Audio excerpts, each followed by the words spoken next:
Amén, hermanos, Dios los bendiga.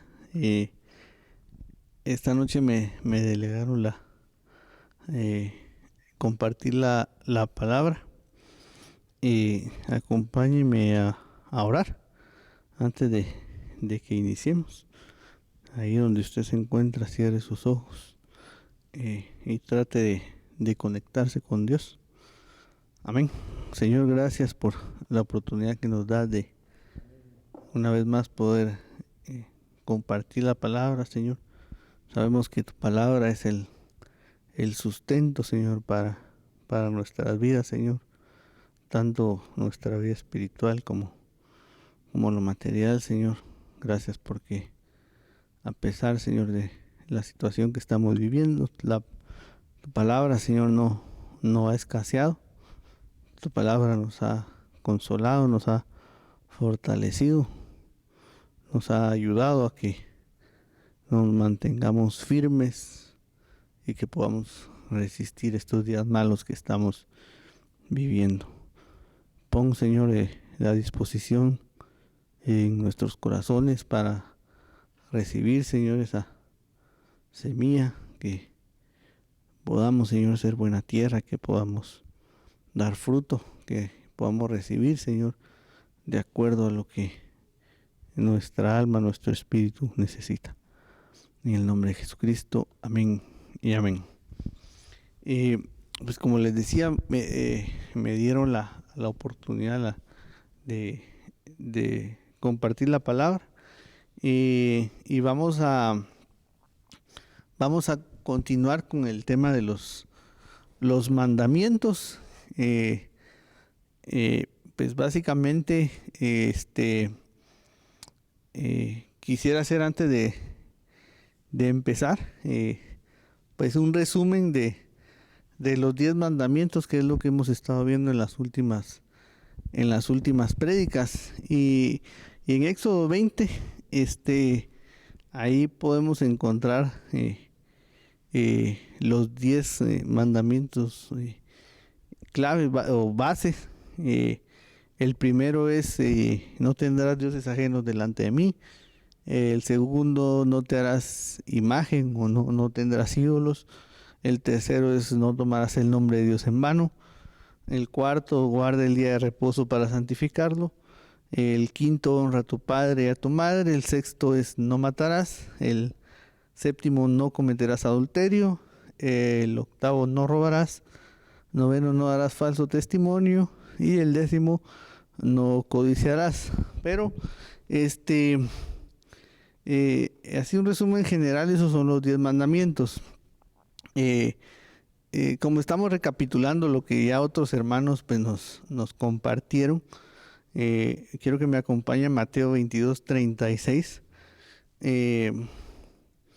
donde le preguntan a Jesús que cuál es el gran mandamiento que está en la ley.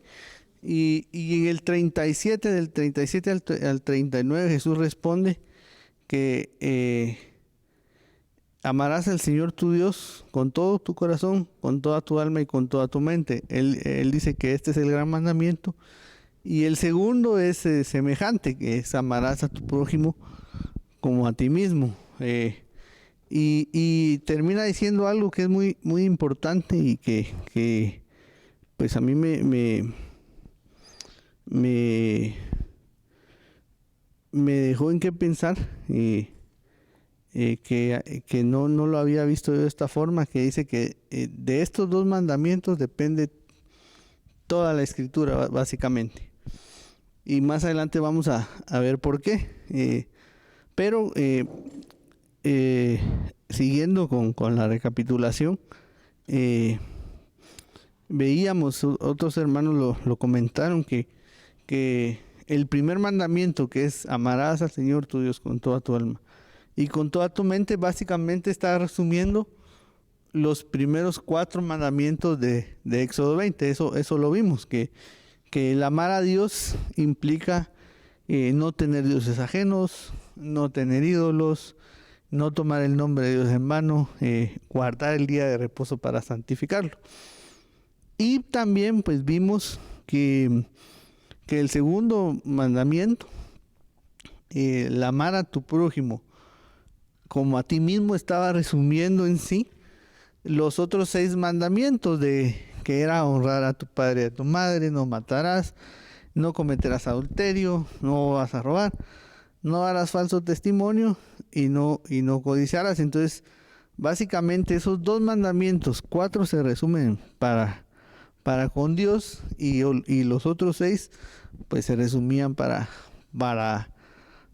con el prójimo. Entonces, como decía el final de Mateo 22, que la base fundamental de toda la escritura son los mandamientos. ¿Y por qué? Porque al final, pues los mandamientos nos enseñan, o lo que la escritura nos enseña, es a vivir conforme al corazón de Dios, a vivir agradando a Dios, a hacer lo que a Dios le agrada, pero también nos enseña a vivir, a tener una buena relación como sociedad, ¿sí? Y más adelante vamos a ver por qué. Entonces, hay un antes, la escritura marca un antes y marca un después de los mandamientos. Antes de los mandamientos no teníamos cómo acercarnos a Dios. Si bien es cierto, pues Dios tenía sus delegados sobre la tierra, a los cuales pues le hablaba directamente, como a Moisés, como a Abraham, como a Noé, y ellos pues en cierta forma hablaban de Dios, pero no había cómo reconciliar al pueblo o a las demás personas con Dios. Entonces, la humanidad básicamente estaba condenada. Ya después de que Dios instituyó los mandamientos, pues ya se instituyó el tabernáculo. Ya había un lugar donde Dios habitaba, y los sacerdotes pues hacían expiación por el pecado, y ya pues reconciliaban a la humanidad con Dios, o al pueblo de Dios con Dios. Entonces, incluso, como les decía, ¿verdad? Que la base de la escritura son los mandamientos. El mismo Jesucristo, en Mateo 5:17, por ahí si lo podemos poner en pantalla, él mismo dijo que él no vino a quitar o abrogar la ley, sino vino a que se le diera el cumplimiento a la ley. Entonces, recordemos que cuando Jesucristo vino, la humanidad pues se encontraba prácticamente separada de toda relación con Dios. Y en Romanos 8:2 ahí podemos verlo. Romanos 8:2, se los voy a leer. Dice que porque la ley del Espíritu de vida en Cristo Jesús me ha librado de la ley del pecado y de la muerte, porque lo que era imposible para la ley, por cuanto era débil por la carne, Dios, enviando a su Hijo en semejanza de carne de pecado, y a causa del pecado condenó al pecado en la carne. Hay otra versión que yo pegué aquí. Dice: Dios ha hecho lo que la ley de Moisés no era capaz de hacer, ni podría haber hecho, porque nadie puede controlar sus deseos de hacer lo malo. Dios envió a su propio Hijo, y lo envió tan débil como nosotros los pecadores. Lo envió para que muriera por nuestros pecados. Así, por medio de él, Dios destruyó el pecado. Entonces, a través de la muerte de Jesucristo, pues nos vuelve a dar la oportunidad de que nos podamos reconciliar nuevamente con Dios. Y fíjense que dice que la ley de Moisés fue capaz de que la carne fue capaz pues de hacer inválida la ley, pero no está hablando de los mandamientos, sino está hablando del protocolo, lo voy a decir, no se me viene otra palabra, de la expiación de los pecados para con Dios, y todo empezó, bueno, lo que yo he leído aquí, si ustedes se recuerdan en Deuteronomio 17, que lo hemos visto también, cuando el pueblo de Dios le pide Dios, sabiendo que su pueblo tarde o temprano iba a pedirle rey, Dios en Deuteronomio 17:14 en adelante les dejó instrucciones específicas de cómo debía comportarse ese rey cuando se sentara en el trono, y esas instrucciones eran específicas para que el corazón del rey no se desviara, porque si el corazón del rey se desvía, se iba a desviar, iba a parar desviando a todo el pueblo. Y justamente, hermanos, al final, yo no sé si usted en algún momento, cuando tenga tiempo, le recomendaría que leyera los libros pero así completo, de Reyes, Primera y Segunda de Reyes, Primera y Segunda de Crónicas, para que vea todo lo que causó al pueblo que el rey se desviara, y empezando con Salomón. Usted se acuerda que Salomón, que el corazón de Salomón se desvió, y pues eso terminó en la división de Israel, y de ahí la mayoría de reyes, tal vez un rey ahí, creo que fue Josías, que cuando quedó de rey, pues hubo,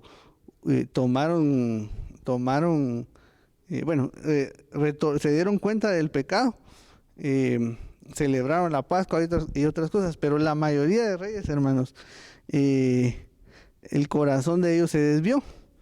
Y en Deuteronomio 17:20 dice que para que no se eleve su corazón sobre sus hermanos, ni se aparte del mandamiento a diestra ni a siniestra, a fin de que prolongue sus días en su reino, y en su reino él y sus hijos en medio de Israel. Entonces, ¿qué provocó esto? Que la relación con Dios pues terminara. Usted sabe la historia al punto de que el reino un reino terminó invadido por los asirios, otro reino terminó invadido por Babilonia, y pues terminó toda relación con Dios. Entonces vino Jesucristo y volvió a instaurar, le vino a dar cumplimiento de nuevo a la ley. Pero ¿por qué le hablo esto? Porque decía Mateo 22 que la base de toda la escritura pues son los mandamientos. Entonces los mandamientos, mire, si lo vemos así, toda la escritura tiene relación con el cumplir los mandamientos o con el cumplir la ley, ¿sí? Entonces dice Efesios 2:1, y Él os dio vida a vosotros cuando estabais muertos en vuestros delitos y pecados. Entonces, mire, pues nos encontramos en una fase igual que cuando no le habían sido dados los mandamientos a Moisés. Estábamos muertos en delitos y pecados, en los cuales anduvisteis en otro tiempo, siguiendo la corriente de este mundo, conforme al príncipe de la potestad del aire, el espíritu que ahora opera en los hijos de desobediencia, en los cuales también todos nosotros vivimos en otro tiempo en los deseos de nuestra carne, haciendo la voluntad de la carne y de los pensamientos, y éramos por naturaleza hijos de ira, lo mismo que los demás. Y en 1 Juan 2:1 dice que si alguno hubiere pecado, pues tenemos un abogado que es Jesucristo, que nos puede reconciliar nuevamente con Dios. Entonces, vamos a ver, pues siguiendo, perdón por la gran vuelta que di, pero espero que me haya entendido. Siguiendo con los dos mandamientos de amar a Dios y amar al prójimo, ese verso de Efesios 2:1, cuando habla de que nos dio vida, porque estábamos muertos en delitos y estábamos muertos en pecados, que son dos cosas diferentes, y pues lo ha mencionado también el pastor aquí. Dice que la definición de delito, un delito es una acción que va en contra de lo establecido por la ley y que es castigada con una pena grave. Oiga, pues, ahora, pero si yo le pregunto qué es una ley, pues yo no me lo pude responder, entonces me fui al diccionario. Y dice que la ley es una regla o una norma establecida por una autoridad superior, y oiga esta palabra, para regular, de acuerdo con la justicia, algún aspecto de las relaciones sociales. Entonces, los delitos se cometen contra, lo voy a decir así, contra las demás personas, ¿sí? Yo puedo cometer un delito con el vecino, un delito con mi jefe, con mi esposa, con cualquier persona que a usted se le ocurra, podemos caer en un delito. O sea, es una infracción a la ley. Eso es básicamente es un delito, pero que afecta a un tercero, ¿sí? Entonces, recuérdese que el mandamiento es amar al prójimo como me amo yo. Y el pecado, pues como lo hemos visto, pues es errar al blanco. Dice que el pecado es estar desviado, pero a lo que Dios establece, a la relación con Dios. Y en Santiago 1:14 dice la palabra, sino que cada uno es tentado cuando de su propia concupiscencia es atraído y seducido. Dice, entonces la concupiscencia, después que ha concebido, da a luz el pecado, y el pecado, siendo consumado, da a luz la muerte. Entonces me llamaba la atención porque estos reyes, hermano, cuando por no seguir la instrucción, siguieron los deseos de su concupiscencia.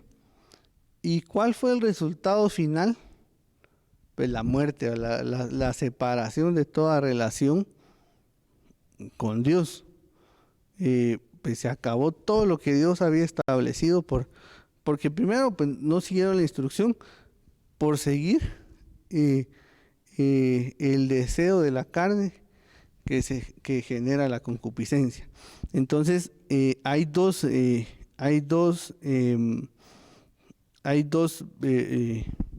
vertientes. El delito pues va relacionado al prójimo, y el pecado pues va relacionado con amar a Dios, con el amarás al Señor tu Dios, ¿sí? Y de eso pues nos vino a rescatar Cristo, porque estábamos muertos en delitos y pecados, pero Cristo vino y a través de su sacrificio pues ya nos dio otra vez la oportunidad de restablecer las relaciones con Dios y de restablecer las relaciones con nuestro prójimo. Entonces vamos a continuar. Entonces ese era el resumen que le quería dar, y voy a entrar vamos a ver brevemente pues algo del segundo gran mandamiento, que era amar a Dios, amar al prójimo como a mí mismo. Y dice el Mateo 22:39, y el segundo es semejante: amarás a tu prójimo como a ti mismo. Y muchas veces, pues, la pregunta que nos surge es, bueno, ¿y quién es el prójimo? Y esa es la pregunta que casi todos nos hacemos, a ver, ¿quién es el prójimo? Pero veámoslo, o bueno, yo lo vi desde este punto de vista. La definición del diccionario Strong para el prójimo se refiere a alguien que está cercano, se refiere a un vecino, a un compañero, se refiere a alguien que está junto a un paisano, literalmente así dice, no me lo estoy inventando, a un paisano. Entonces, y tiene mucho sentido porque recuerden que las leyes fueron dadas para regular aspectos sociales. Entonces, si dice que hay que amar, que hay que honrar a tu padre, hay que honrar a padre y madre, no hay que matar, no hay que robar, no hay que codiciar, no hay que calumniar, no hay que adulterar. Entonces, ¿contra quién se cometen esas cosas? Y todo eso se comete contra personas de la misma sociedad, ¿sí? O me va a decir que solo matamos a los que vienen a la iglesia o solo calumniamos a los que vienen a la iglesia. No, a nivel general, estas cosas en específico se dan en la sociedad, ¿sí? Entonces, cuando nos dice, bueno, amen al prójimo, nos está diciendo, bueno, no roben. O sea, ¿por qué? Porque lo que Dios quiere es que la sociedad, tener una sociedad que no sea corrupta, por así decirlo, que no sea perversa, que no haya maldad, ¿sí? ¿Por qué? Porque si alguien comete una infracción de estas, y ustedes saben que pues hay muchos en la cárcel por eso, pues la sociedad poco a poco se va corrompiendo. La sociedad puede caer en anarquía, pues que pasa y está pasando. Entonces, por ahí escuché una frase que me gustó de un presidente un señor que fue presidente de Guatemala, muy polémico, por cierto, pues no le voy a decir quién fue, pero decía en un video, decía que decía que era necesario desprenderse un poco del yo y recordar que hay un tú, recordar que hay un usted y recordar que hay un nosotros. Y la verdad tiene mucho sentido, porque si pienso solo en mí, pues voy a hacer lo que sea voy a pasar por sobre quien sea para satisfacer primero mis necesidades, sin importar a costa de qué, ¿sí? Pero podemos pensar como sociedad, podemos pensar en no hacer daño al prójimo, al que tenemos cerca. Y entonces, miren, pues, dijo Jesucristo, regresando, dice, no penséis que he venido para abrogar la ley o los profetas, sino he venido pues para darle cumplimiento. Entonces, fíjense que pues como vimos, el cumplimiento lo dio porque nos acercó a Dios, nos dio la oportunidad de restablecer nuestras relaciones con Dios y con el prójimo, pero también hay otro aspecto. Dice en el Código Real, ese mismo verso dice, ni os pase por la mente la idea que he venido para declarar abrogada la Torá o los profetas. No he venido para abrogar, sino a mostraros cómo interpretarla correctamente. Entonces, ¿por qué es importante ver esto? Porque si lo vemos tal vez desde el punto de vista así muy literal, como lo dice en Éxodo 20, por ejemplo, cuando habla de honra a tu padre y a tu madre, ¿va? Usted puede decir, bueno, yo lo honro porque cada mes le doy el gasto para que ellos, y está bien, ¿va? Sí, ayúdelos, ¿va? Y los invito a comer, pero en realidad eso va más allá. Habla de no matarás, pues es fácil, ¿va? Yo nunca he matado a nadie, entonces cumplo el mandamiento de no matarás. Ya de eso, pues, estoy libre de pecado. A lo mucho, pues tal vez alguien ha atropellado a un perro y ha matado a un perro ahí, pero pues matar ya a una persona, pues creo que ya es un poco más complicado. Entonces, fácil lavarse las manos, pero no es tan así. Cuando dice no cometerás adulterio, pues bueno, muchos pueden decir, no, eso fácil, ya también, póngame 100. No robarás. No robarás. Bueno, yo no soy ladrón, ya voy 3 buenas, 3 mandamientos buenos, pero no es así, va. Tal vez alguien va a decir, mire, yo una vez me robé una naranja del mercado, o un elote de un terreno cuando iba pasando por allá. Ya además ya nunca volví a robar.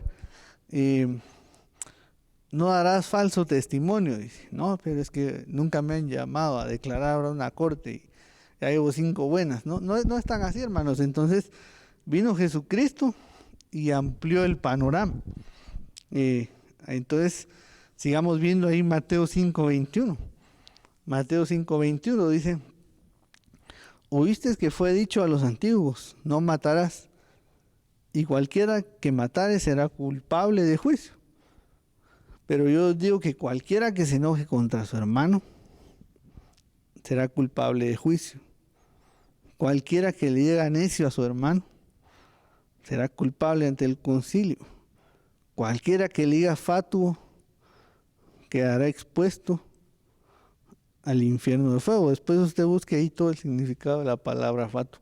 Pero vea cómo se amplió ahora el mandamiento de no matar. Y usted, pues póngase a pensar ahí en su casa, hermano.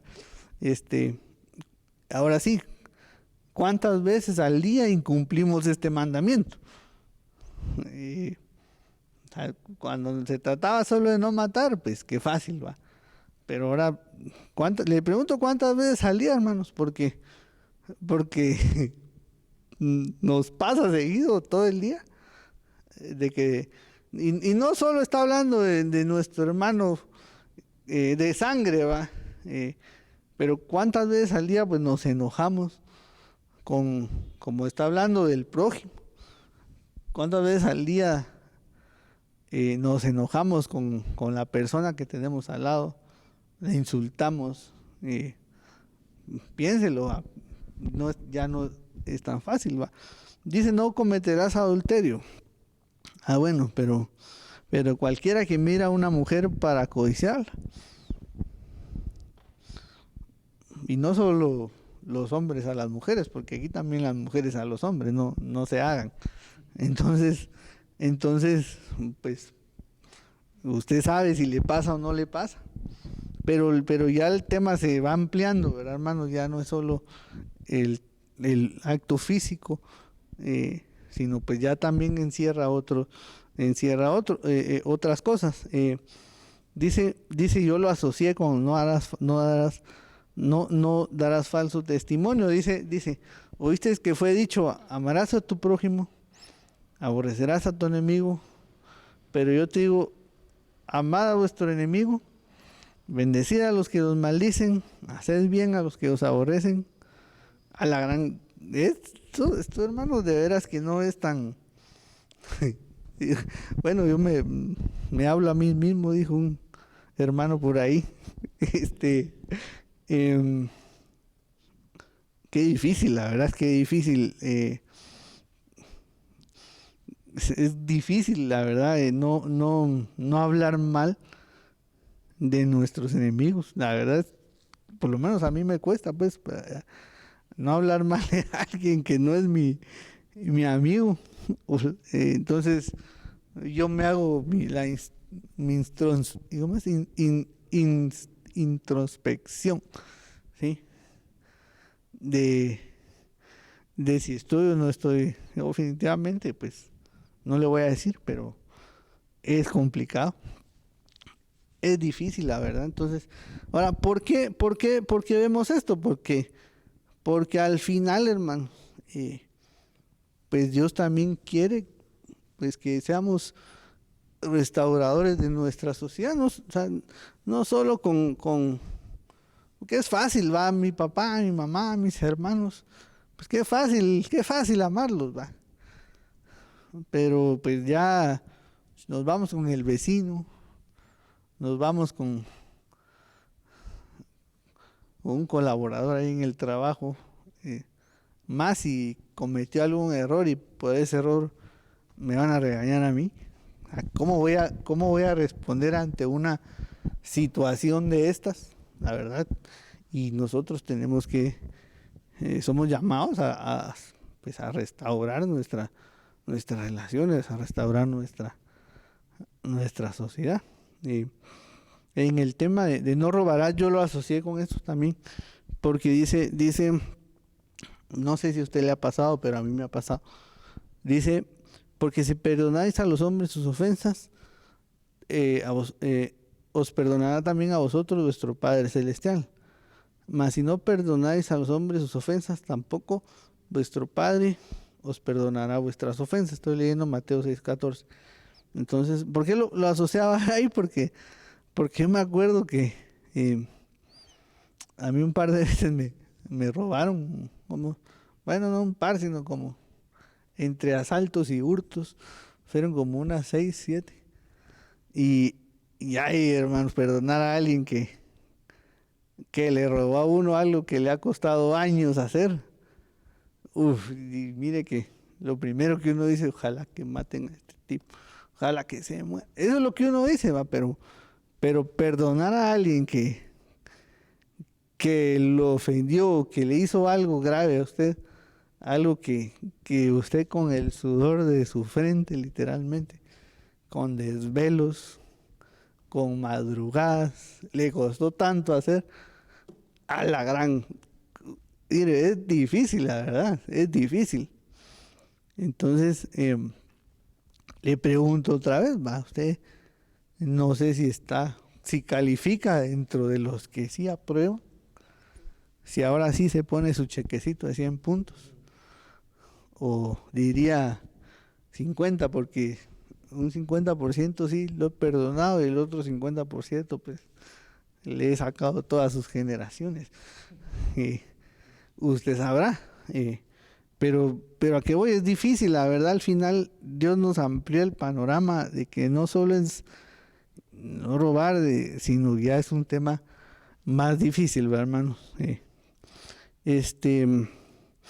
Ya para ir finalizando, porque aquí hay mucho, mire, aquí hay mucho más temas relacionados al comportamiento entre nosotros como sociedad. Yo por ahí estaba leyendo, creo que no sé si fue ayer o antier, en Deuteronomio, por poner un ejemplo, y decía que cuando hubiera algún pobre en su pueblo, pues que vengan todos y le den lo que tienen para suplirle la necesidad a esta persona, ¿va? Pero aquí, hermanos, miramos a alguien así, nos hacemos el loco. Nos pide alguien dinero y en una parada, en un semáforo, lo que hacemos es subirle la ventanilla para que, como ya está oscuro, pues no se va a dar cuenta, ¿verdad? Estaba viendo también, hermanos, que cada 7 años en Israel se perdonaban las deudas. Entonces, si usted tenía una deuda, hermanos, de que le vendió un terreno a una persona que nunca le pagó, pues a los 7 años había que perdonarle esa deuda, ¿va?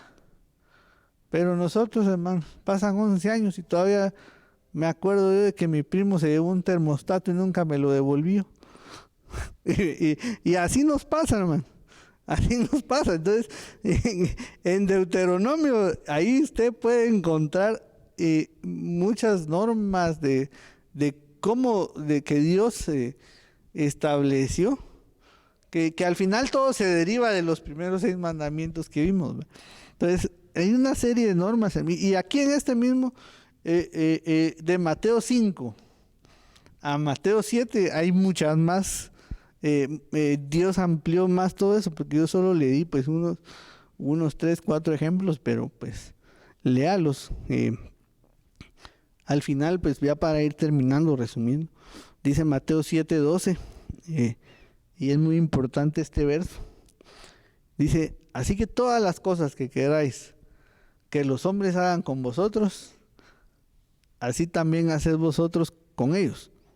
Y mire pues, cómo termina ese verso. Por eso a mí cuando yo les dije que me había impresionado que de esos 2 mandamientos, de amarás a Dios, de amar a Dios y amar al prójimo, dependía toda la ley y los profetas. Y mire aquí también dice, así que todas las cosas que queráis que los hombres hagan con vosotros, así también haced vosotros con ellos. Porque esto, dice, es la ley y los profetas. ¿Sí? Entonces mire qué importantes son los mandamientos. La verdad es que toda la escritura es una extracción o es una ampliación de los 10 mandamientos. Pues como le digo, vea usted de cómo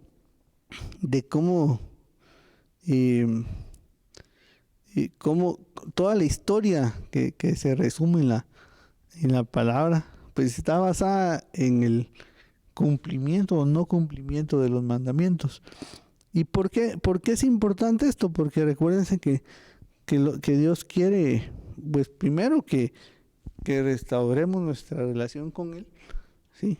Él no quiere que ninguno de nosotros se pierda, que todos procedamos al arrepentimiento, pero a la vez, pues Él quiere que también nuestra relación como sociedad se restaure. Dice, y mire, pues dice después del 7:12, está el 7:13, entrad por la puerta estrecha. Y la puerta estrecha, hermanos, es todo eso que les dije, es porque es muy difícil, la verdad. Es bien difícil cumplir con todo esto. No es un camino fácil, no es un camino sencillo. Es un camino que muchas veces duele, que cuesta, porque no es tan fácil. No es tan fácil de despojarse de lo que yo quiero, de lo que yo pienso, de lo que a mí me gusta, ¿sí? Es difícil. Dice, porque ancha es la puerta y espacioso es el camino que lleva a la perdición, ¿sí? Entonces, si usted quiere vivir como le da la gana, hágalo. Pero al final, hermanos, ese camino lo lleva a la perdición. No tiene cuenta hacerlo. Y ya para finalizar, porque así finalizan esa secuencia de Mateo 5, 6 y 7, en Mateo 7:24. Cualquiera que me oye estas palabras y las hace, le compararé a un hombre prudente que edificó su casa sobre la roca. Descendió lluvia, vinieron ríos, soplaron vientos y golpearon contra aquella casa y no cayó porque estaba fundada sobre la roca. Entonces, mire, pues yo por eso al principio le decía que la importancia de la palabra, porque quiera que no, hermanos, este año que está finalizando ha sido un año emocionante, la verdad, por todo lo que ha pasado. Es algo que jamás se había vivido, o tal vez ya, pero nosotros nunca lo habíamos vivido. Pero pasaron una serie de acontecimientos extraordinarios fuera de lo común, pero solo el que oye la palabra y las hace, hermanos, es el que se va a mantener firme ante cualquier adversidad que va a venir al mundo. Entonces, pues ya voy finalizando. Le dejo ahí en su corazón que medite, hermanos, cómo están sus relaciones, como le decía, no solo en su casa, aunque es importante también, no estoy haciendo de menos cómo están las relaciones en su familia, en su parentesco, pero también cómo están las relaciones en la sociedad en la que usted se maneja, hermanos. Pues no sé cómo se comporta usted, pero pues ahí sí que, como dice el mandamiento, ame al prójimo como usted se ame, trátelos como usted quiera ser tratado. Amén. Oramos, Señor, gracias por la bendición, Señor, de poder compartir la palabra, Señor. Nos apegamos a tus mandamientos, Señor, y rogamos que tú, Señor, nos ayudes a dar fruto de la palabra que escuchamos todos los días, Señor, de que podamos menguar nosotros para que tu palabra crezca en nuestra vida. Bendecimos a cada uno de los hermanos de nuestra congregación. Guárdalos, protégelos donde quiera que estén de toda enfermedad. Guarda, Señor Jesucristo, también a nuestra sociedad, nuestro pueblo, como dice tu palabra, Señor, que oremos por nuestras autoridades, Señor. Si dice que si ellas prosperan, nosotros vamos a prosperar. Oramos, Señor, por nuestro país, Señor, que lo sostenga, Señor, que sigamos, Señor, el camino de la verdad y de la vida. Guárdanos, cuídanos, Señor, protégenos en este día y en todos los días que están por venir. Amén y amén.